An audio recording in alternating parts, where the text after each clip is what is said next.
Assalamualaikum warahmatullahi wabarakatuh. Perkenalkan, nama saya Badi Zaman. Ingin mempresentasikan tentang bab 3, yaitu dasar-dasar pengambilan keputusan. Tugas ini yaitu untuk memenuhi ujian akhir semester.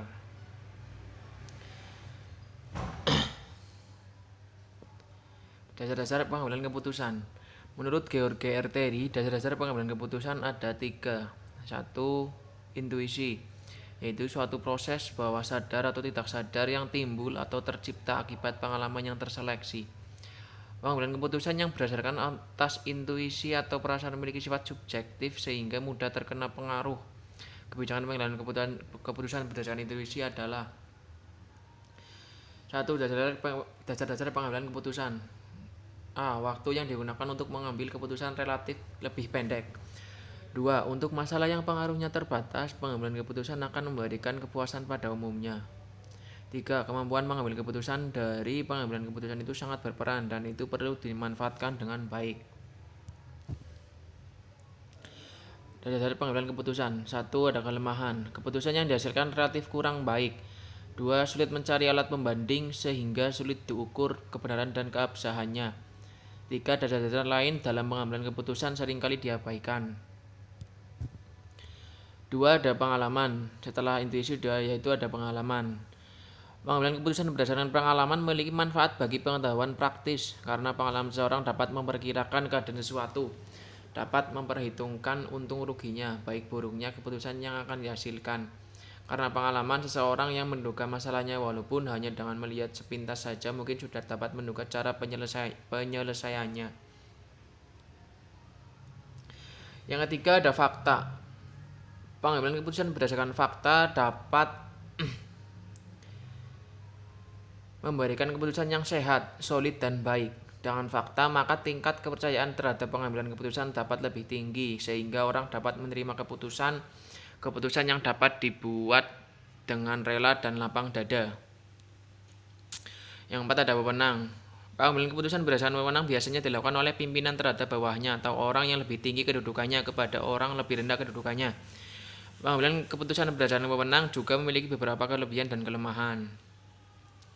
Yang kelima ada rasional. Pada pengambilan keputusan yang berdasarkan rasional, keputusan yang dihasilkan bersifat objektif, logis, lebih transparan, konsisten untuk memaksimumkan hasil atau nilai dalam batas kendala tertentu, sehingga dapat dikatakan mendekati kebenaran atau sesuai dengan apa yang diinginkan.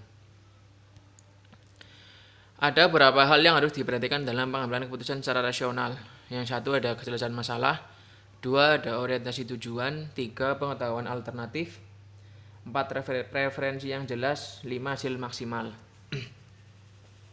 Faktor yang mempengaruhi pengambilan keputusan. 1. Posisi atau kedudukan seseorang. Yang pertama adalah letak posisi dan tingkatan posisi. Yang kedua ada masalah. Masalah atau problem adalah apa yang menjadi penghalang untuk mencapai tujuan, yang merupakan penyimpangan dari apa yang diharapkan, direncanakan atau dikehendaki dan harus diselesaikan. Faktor-faktor yang mempengaruhi pengambilan keputusan. 1. Pembagian masalah yang lain. Ada masalah rutin, masalah insidentil, yaitu ada situasi merupakan keseluruhan faktor-faktor dalam keadaan yang berkaitan satu sama lain dan yang secara bersamaan memancarkan pengaruh terhadap kita beserta apa yang hendak kita perbuat. Faktor-faktor tersebut dapat dibedakan menjadi 1. Faktor yang konstan, 2. Faktor yang tidak konstan.